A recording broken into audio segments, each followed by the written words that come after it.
everyone, and welcome to our Seed World Giant Views video series. My name is Alex Martin, and I'm the editor of Seed World magazine. This morning, I'm joined by Andy LaVigne, the American Seed Trade Association CEO. Thanks so much for joining me this morning, Andy. Great to be here this morning, Alex. As always, truly enjoy the interviews with giants of the industry this time of year. Wish we were in Chicago. Well, Andy, I am so sorry you don't get to sit down with me in person this year.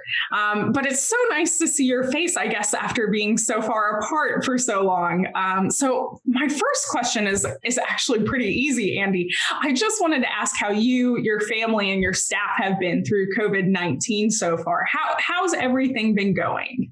Well, everything's been going relatively well. We have done a fantastic job of keeping up with all of the issues impacting the industry. And from a remote standpoint, the ASTA team has done just a yeoman's job of staying close to the agriculture community, the regulatory community here in Washington and in the States, and really working with the growers and all of our seed companies to make sure that they have all the tools they need. They've all stayed healthy. We've fortunately been able to miss any of the COVID infections with our families, and my family's been great as well, Alex. Thank you.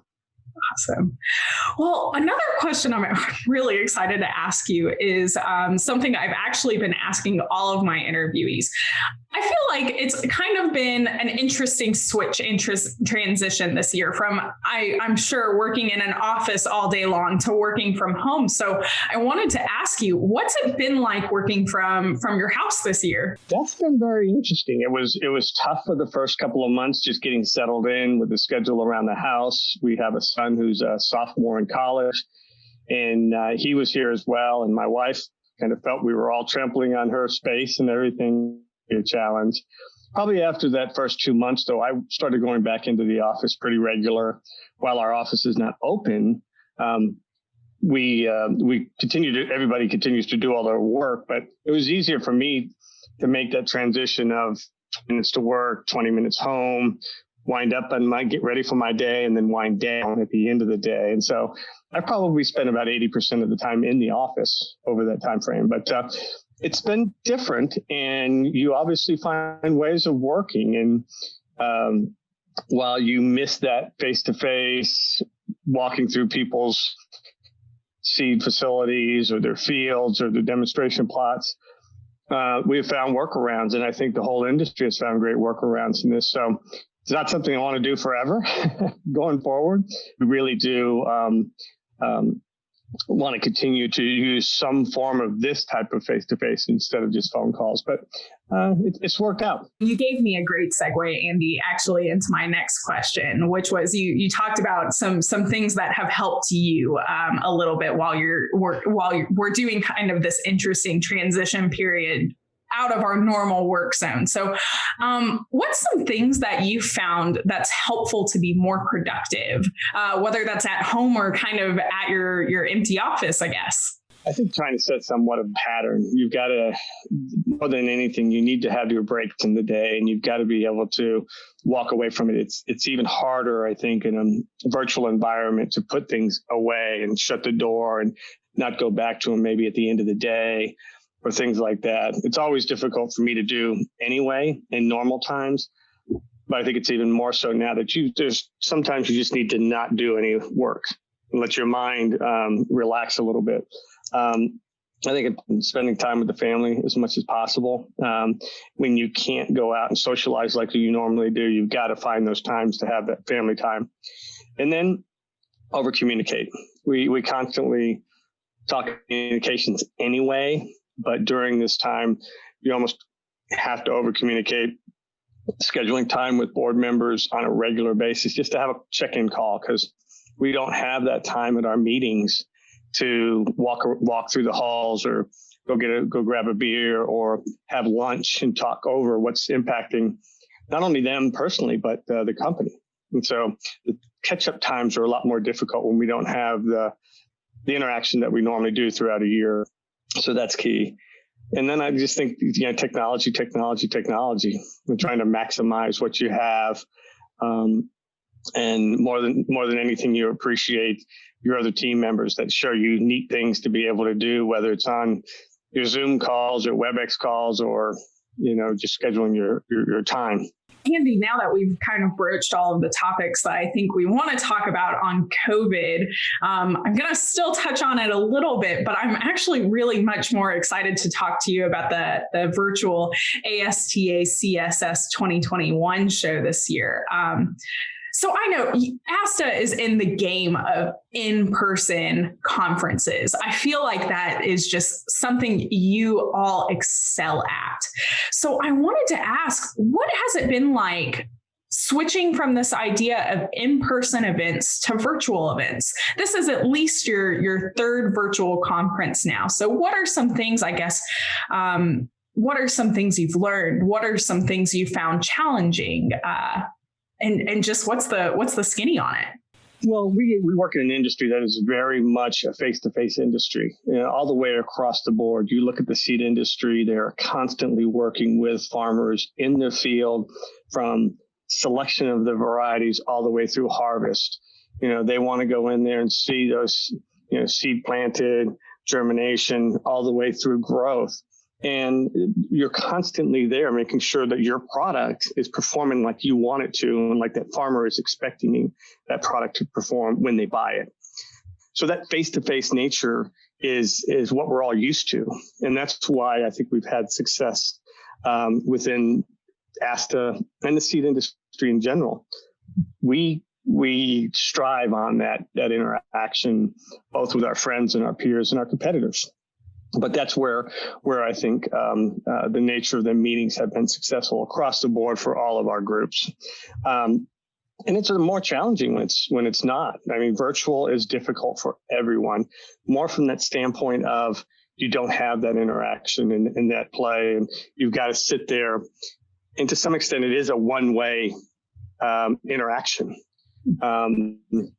What we found with virtual, while our policy conference in the summer was quite a success, we had great turnout and great participation. It is a policy conference and enabled more people to participate in that.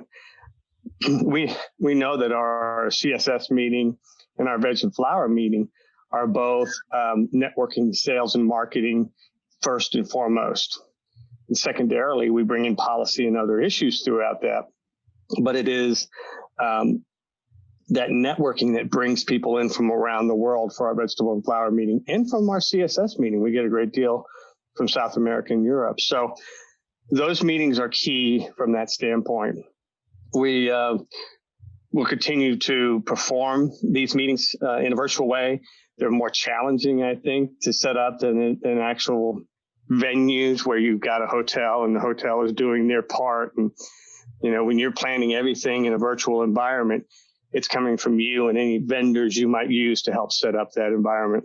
So I don't anticipate that this will be a continued activity. I do anticipate that there'll be that virtual aspect to any meetings that we have in the future because it enables more people to participate or to pick certain events to participate in or watch, depending on the speakers and the presentations. So I think it's one that we have done a great job of being able to get through with the pandemic, but it is also one that we're going to have to pick and choose what we want to keep for future events. And hopefully by 2021, we'll be able to get back to CSS in Chicago and people will be able to enjoy that wonderful city, the restaurants, as well as a face-to-face meeting. That's for sure. I think we all are looking forward to that as well. So what are some things, I guess, Andy, that I know you've been building up this virtual platform and you're hoping that we can still incorporate some things that are similar to the idea of you being present in Chicago. So what are some things that you've tried to incorporate that should remind people that they're in Chicago? Well, the Big Bar is famous at Hyatt in Chicago. And when you've got that great location up above the river on top of the lobby of the Chicago Hotel, that's the ever-present force of CSS. Everyone meets in Big Bar a couple of times during the week to meet with their friends and colleagues. We've recreated the big bar. We'll have a bartender there. We'll have signature drinks throughout the week and things like that to try to recreate that somewhat atmosphere during those couple of days that we're in Chicago. We are continuing to recreate.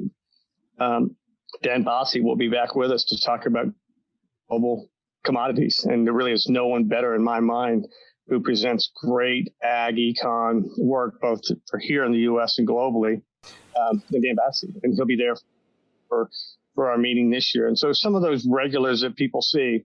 And then we've got some other presentations that people will enjoy because of the activities. Another unique thing that we're doing this year, Alex, is we're bridging our two events for some of our various topics. So we've got our vegetable and flower meeting in February and our corn and soybean meeting here in December. But always in each of those meetings, we have a phytosanitary meeting. We have an organic seed meeting. We have others, but we have separate ones. This year, we're going to bridge those between the two meetings and have one and let each side sort of hear what the other's dealing with, where there may be some overlap. And hopefully that gives us synergies that we might have missed before because we were holding just a vegetable and flower seed phyto meeting or just a corn and soybean phyto meeting. So we think there's some opportunities there as well going forward. But, you try to recreate those things that people look for in the meeting.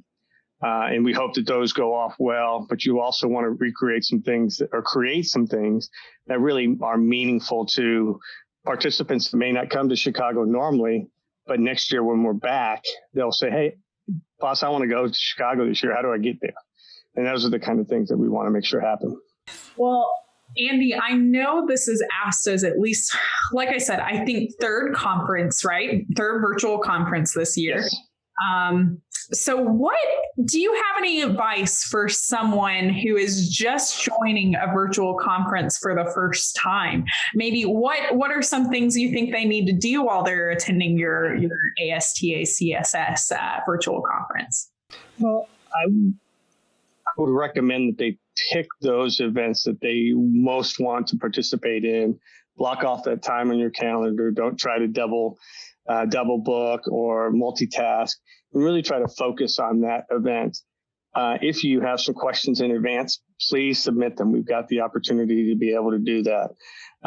You've also got the opportunity to look through the thparticipants and reach out and set up a meeting or a video call with somebody to talk to them if you have some questions about what they do, or they've got services or implements that you're interested in looking at or seeing their performance. There's an opportunity for you across the board, depending on what you want to get out of the meeting. And so when you register, there's a short number of questions that people go through to look at their interests, their area of the operation in which they work, and what they might be looking for in the meeting. Those questions can help target where they may want to talk to certain people or certain exhibitors. So check out the exhibitors, support them because they support this industry, and reach out to them, thank them for what they do, but also find out what they do so that they can possibly provide you some services. Awesome. Well, I really wanted to end our conversation, Andy, by focusing a little bit more on ASTA itself and what you're doing right now. I know COVID has thrown a wrench into almost everything lately, but I know ASTA hasn't stopped turning, and you and your staff have been working on keeping everyone in the seed industry updated on almost every aspect on what's happening in the seed industry. But now that COVID has, I'm going to use the term calm down, even though I don't know if that's necessarily true, but it's become an old hat for everyone now. What's something that ASTA is working on that really excites you right now? Well, right now, as is every 4 or 8 years, we're in a transition time here in Washington, D.C. And it really is a time of what I always refer to of rebirth. You have a new administration. Oftentimes you have a significant change in Congress. And so there's a lot of work that has to be done to familiarize the industry to the new members of a cabinet as well as the new members of Congress, and vice versa, helping to make sure that people understand who the seed industry is. There are a number of people that we supported for re-election that got elected. And so how do we welcome them? How do we make sure that they know how to get in touch with us? and they understand the issues that are in front of us. That always takes time, but it is fun to identify those people, get to know them, and really bring them into the fold of understanding the American seed industry. And so that takes a lot of work, both for the ASTA staff and our membership, to reach out to those folks. So that's always a very interesting time. You know, we've come through a very tumultuous, however you want to look at it from the political standpoint, a very tumultuous time, both domestically and globally, and especially over the last year because of COVID. So what does that look like on a global basis? How does that impact ag policy? Our customers have to be successful in order for the seed industry to be successful. At the end of the day, we know people have to plant. They have to plant the seed to start that season to be able to feed the world, whether it's to feed livestock or whether it's to produce products that go on our shelves. So that's always a fun story to tell. It's a challenge for us to be able to reach out. We've got a very lean and mean team here in Washington, D.C. that does a great job, but it does take the whole industry. And, you know, we work in a very wonderful industry. The seed industry comes to the table, represents their interests, and really tells their story. And so this time, especially when you have such a dramatic change in Washington, it's always a fun time to participate. Well, now that you've brought up the change in Washington, I feel like I have to ask a question on it, but I'm going to keep it as general as I can since we are not sure what's going to happen in the future. But I want to ask you, what do you think a Biden administration means for the seed industry? Are you optimistic, or are you a little weary of the change in administration? Oh, I'm very optimistic. I think more from that standpoint of the change is natural for our democracy, our state of government here in the United States. And while a lot of people look at this as, not a good thing, or a lot of people will look at this as, wow, finally, I mean, this is what our forefathers built into our country governance. And that's the beauty of what we have, this turnover, this refreshing change in people who come to Washington to make a difference, whether it's in the administration or whether it's in Congress, in the House and the Senate. So this is exciting to me. This is what we are about as a country. And this is where globally we need to show people that, yeah, this last, year or 4 years, we had some bruises on us on a global basis. This is America. That happens to us every once in a while, and we come back.